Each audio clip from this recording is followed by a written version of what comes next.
I mean, there's always a tug of war in any kind of development of technology and innovation. Think about the Manhattan Project and Oppenheimer.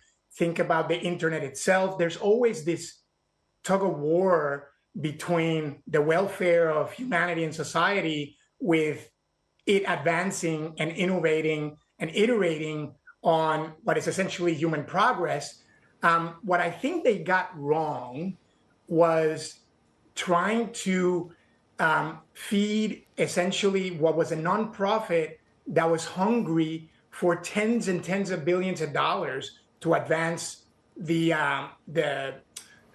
innovation side. But I think, I mean, if you listen to Altman himself, and if you listen to most people in the tech world, nobody wants to develop this haphazardly. The concern, I think, that the board had, and I think the actions they took were incorrect. Typically in a board setting, you have discussions, you have push and pulls, you have building consensus. This was like a shock and awe action. But at the end of the day, what you want is for us to mitigate the risk as best as possible. And I think a reconstituted board, this is an opportunity for a board to actually do this in a way that appeases all stakeholders, including the people that are really concerned about safety primarily.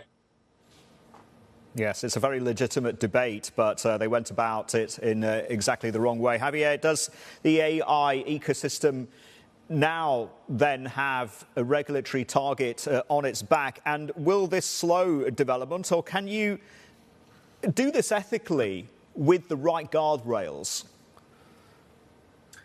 I think the answer is yes. The complexity is as follows.